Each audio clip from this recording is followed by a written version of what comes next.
Folks, today I'm in an Oak Woodland in the Indiana Dunes State Park, and today our quarry is twofold. I'm looking for two things, one of which being parasitic plants, and the second thing being mushrooms, specifically in the genera Cortinarius and Amanita. So we're going to see what kind of misadventures we can get up to. I've got reason to believe that there are 3 parasitic plants along this trail, if my previous excursions along this area are anything to judge by. So we're going to talk about them, hopefully. Hopefully we run into some Cortinarius and some Amanitas, because again, those are just groups of mushrooms that are really started speaking to me, which is probably weird for me to say because I'm a botanist, not a mycologist by any regard. But they're just cool mushrooms, so hopefully we spot some of them. But we're definitely going to see some parasitic plants, and those are going to be the 2 major focal points of this video. Oh yeah, so with that, let's get into the hike and see what we can dig up. So this is quite fortuitous. I was just walking alongside the trail and I saw this nice white on the top of this log. Looks like there's some nice little white fragments, so I'm gonna guess a squirrel might have been munching upon this mushroom.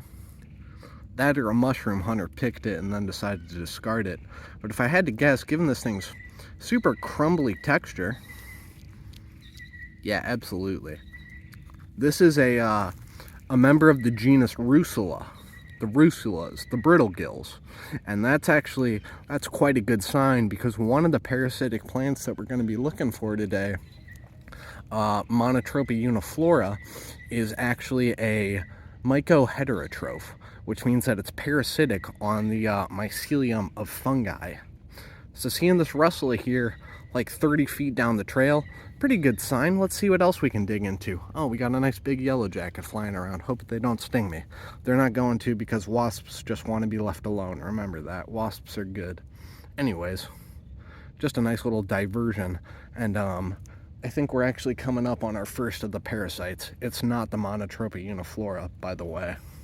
So my first parasite site turned up nil, but I did find this nearby. And again, that first parasite wasn't Monotropy Uniflora, it was Kopus Americana, the bear corn. But that's beside the point. We're going to talk about Rousulas real quick. Because the Rousulas, they're a pretty cool group of mushrooms. I hold that they're cool because they get parasitized by Monotropy Uniflora, but they're their own organism in and to themselves, and so they've got cool features. Like, this one's got slug slime on it. That's pretty badass. But the Rousulas, they've got free gills, and they've got these structures within the cells called spherocysts, I believe. Say that back to me, spherocysts. So I sound like I actually know what I'm talking about. They're called brittle gills because, of course, you stroke the gills, they fall to pieces because they're brittle. That makes sense. But the spherocysts, I've always had problems pronouncing S's, excuse me. But the spherocysts are actually what gives them this crumbly, super crumbly nature. And I don't feel bad about doing this at all, because the vast majority of a mushroom's body, it's underground, it's in the soil, it's the mycelium. As my mycology professor put it to me very eloquently. Ooh, I got mushroom fragments all over my hands. Wipe that off on the knee, nice. But picking a mushroom is akin to picking an apple off of a tree. You're not hurting the fungus by picking that mushroom.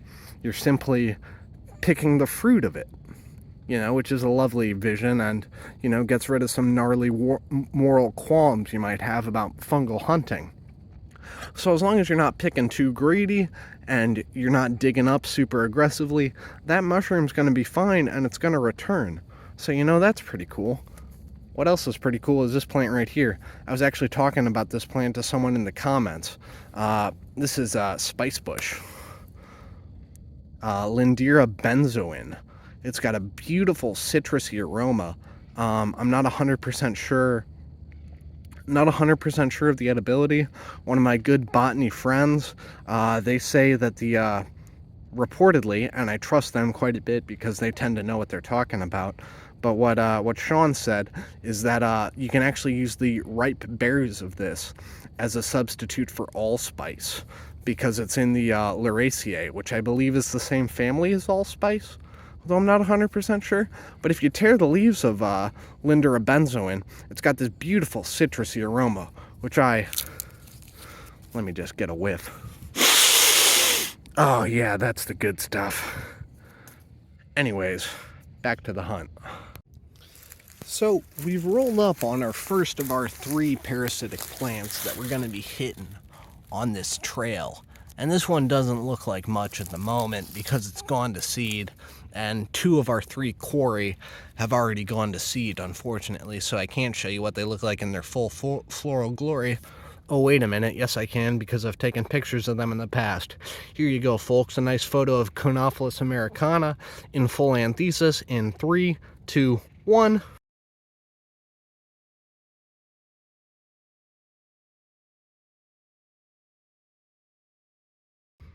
There you have it. So Kopus Americana, let's talk about it. This is a plant in the Orobanchaceae, which is a family that is, I believe, exclusively made up of holo and hemiparasites. Holoparasites meaning that they are obligate parasites, meaning that they can only parasitize. They got no chlorophyll at all. Kopus Americana being a holoparasite. And there are, of course, the hemiparasites, which have some chlorophyll in them, so they can photosynthesize and produce their own sugars. But the holoparasite, in particular, Kopus Americana, this holoparasite, it is parasitic on the roots of oak trees. And you might be wondering, how much damage does that actually do to a nice mature oak tree? And the answer, it's a little bit uncertain based on what I've been finding. Apparently this guy can also parasitize fagus trees, Fagus grandifolia more than likely, the American beech, but it can allegedly cause some gnarly, knotty growths on the roots of the oak trees, and that's probably as a result of the mechanism of this plant's parasitism. You see, in a lot of parasitic plants, they develop an organ known as a hystoria, which is a modified root. And you can imagine my oddly waggling finger here as a hystoria. And what it does, we'll say that this nice dead branch right here is a nice oak root. It kind of wiggles and waggles its way, penetrating the root tissue so that it can actually siphon off some of the photosynthetic products of that oak tree, so that it can survive. Because again, Kopus Americana, Monotropy Uniflora, and Epifagus Virgana, the 3 parasites that we're talking today, they're all holoparasites. Okay, so this video is going to be devoted to holoparasites, unless I find a hemiparasite around the way, which you never know, it might happen. But anyways, yeah, so that's the story on Kopus Americana, the bearcorn. Nice rotted root here, nice rotted branch here, I guess. Very crumbly. I've gotten into crumbling things a lot. I probably shouldn't do that because it's a destructive tendency, and that probably says a lot about me. But I'd like to rather not think about that and focus on the hunt for the parasites in the Cortinarius and the Amanitas. But anyways, Kopus Americana, member of the Orobanchaceae, a entirely or 99% parasitic family. There you have it. So here's something that's quite cool that I wasn't exactly expecting to find, but I'm happy to find nonetheless. This appears to be Enoma Abertum, the aborted entomoma, which is a cool fungus because, it meshes nicely with the trend of this video talking about parasites. Because this guy, Enoma Abertum, as I'm tentatively identifying this as, don't shoot me if I'm wrong about it, but I might be, but I don't think I am. Anyways, this guy is actually parasitic. It's a fungus that parasitizes another fungus. So you see these 2 very distinct looking bodies right before us. You've got this one right here, a nice agaricoid. I'll break this off and flip it over and show you the gills in a second. A nice agaricoid fungus. Oh, a woodpecker. A nice agaricoid fungus. And then we've got this weird body down here. So what's the story? Who's eating who? Basically, Enoma Abertum, it's been shown in some research papers, this guy parasitizes the honey mushroom. which is another popular edible. I'm 95% sure that Enoma Abertum is edible. Gonna throw up a corrector in the sidebar if I'm wrong or if I'm right. Anyways, Enoma Abertum. I feel pretty confident in calling this Enoma Abertum because this one, as you can see right here, it's got this weird ring of pink about it, which I'm 98% sure is coming off of the gills of a slightly taller mushroom. Like, watch this. I'm gonna brush my finger against it.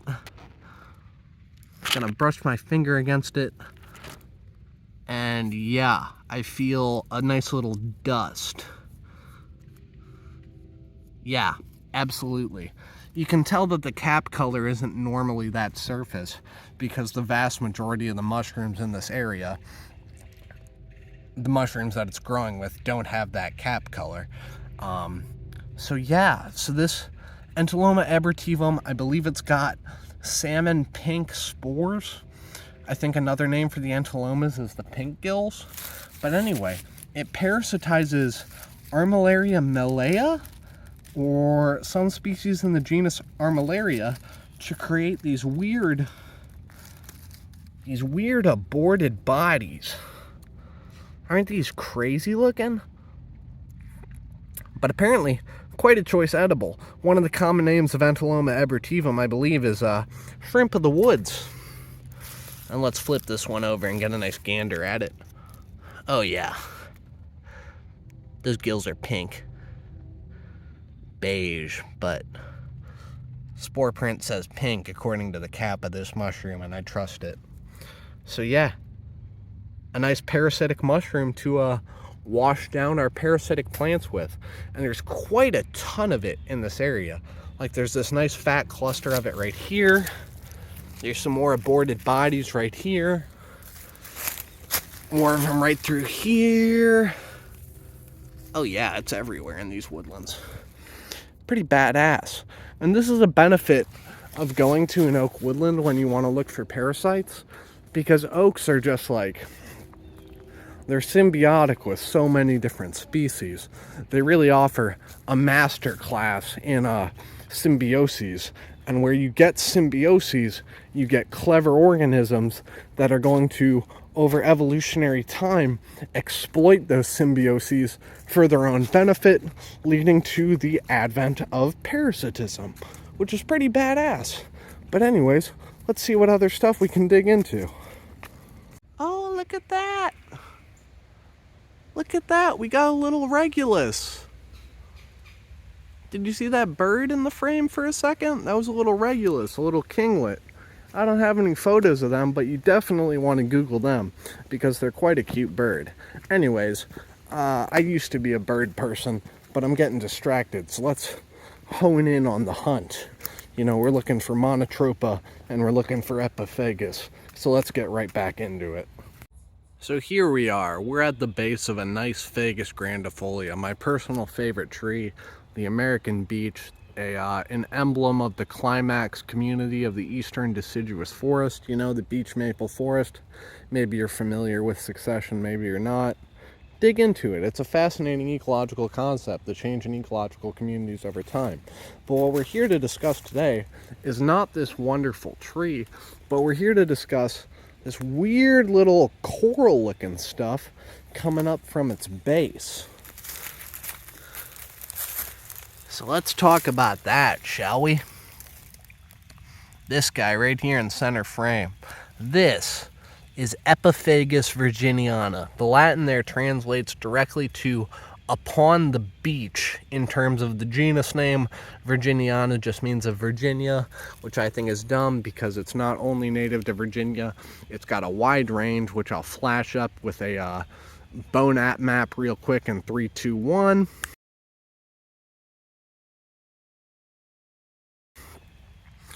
But yeah, Epifagus Virginiana, an absolutely awesome plant, also in the Orobanchaceae, that family that I mentioned earlier when we were talking Conophyllus.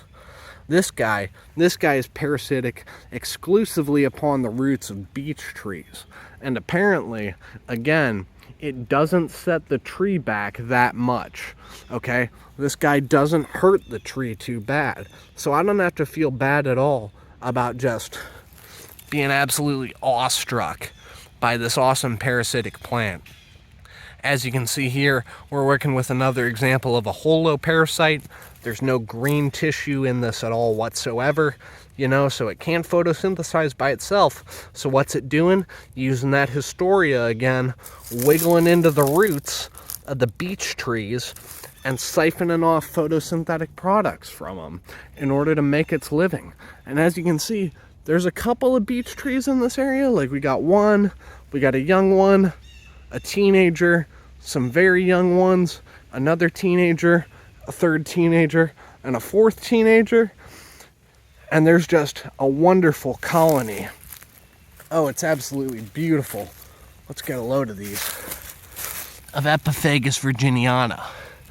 And Epifagus Virginiana, what's cool about it is that it's believed that the germination of this plant in particular is stimulated by the release of a chemical coming out of the beech tree's roots. Okay, so this guy gets the cue to grow not from sunlight, but from a chemical, probably a hormone of some variety, that is emitted by the roots of this beech tree. And then it germinates and pops up with these wonderful, wonderful, beautiful flowers. I'll show you guys what they look like, because most of these are closed up because I'm a bit late. In 3, 2, 1.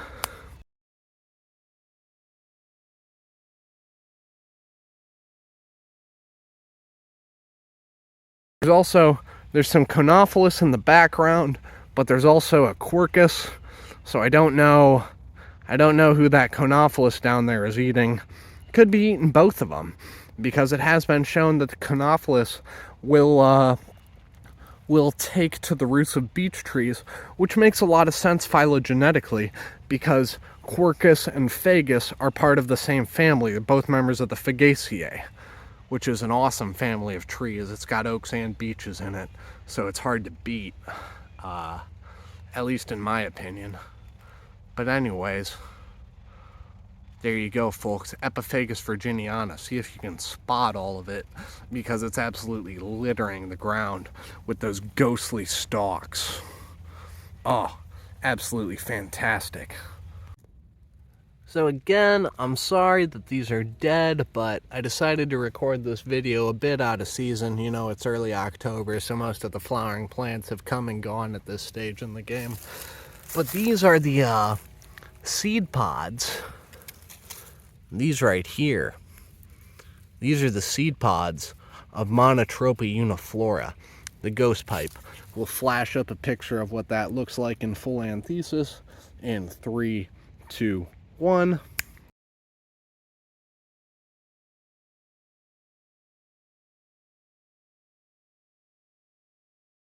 There you have it, folks. Monotropy Uniflora. Coming at you from, interestingly enough, the blueberry family. Okay, the Ericaceae. So this guy is not in the Orobanchaceae as the Conophyllus and Epifagus were. I didn't time it like that on purpose. It just kind of worked out well. Oh, there's a yellow jacket after me again. But anyways, Monotropy Uniflora. I didn't mention this about the Epifagus, but Epifagus is a monotypic genus. I believe Monotropa, there's a couple species that are getting wedged in there, and some people, some splitters out there. Ooh, splitters versus lumpers. Where do I stand on that? I'll never tell you. But some splitters actually put the Monotropas in their own family, I believe, of Monotropaceae. The lumpers will stick it in the family, or in the subfamily, I believe, of Monotropoideae within the greater Ericaceae family. But so this is the one I was talking about, those Rousas earlier. That's the reason behind that. Because these guys don't parasitize the roots of trees. Oh no, they're even cooler than that. The Monotropas eat fungus. These are what you call mycoheterotrophic plants. So when they start waggling their hysteria, oh, you know, things are getting interesting when I got the finger out and I'm waggling it at you. But they waggle their hysteria into the mycelium, and in the case of Monotropy Uniflora, it's the mycelium of Rousas fungus, of the brittle gills, and I believe occasionally of the lactariuses, because I think those are all in the Rousas, if I'm not mistaken. But anyways, just an absolutely fascinating plant. As you can see from the picture, pure white, no chlorophyll at all to speak of, so it's getting all the nutrients out of those fungi, and those fungi are exchanging nutrients with trees. It's just a fascinating example of parasitism stacked on top of symbiosis. So again, a very badass plant. I'm going to head home and edit this video together. I might throw in a picture of Monotropa hypopetus going to seed, because I got one of those as well. Throw that in 3, 2, 1.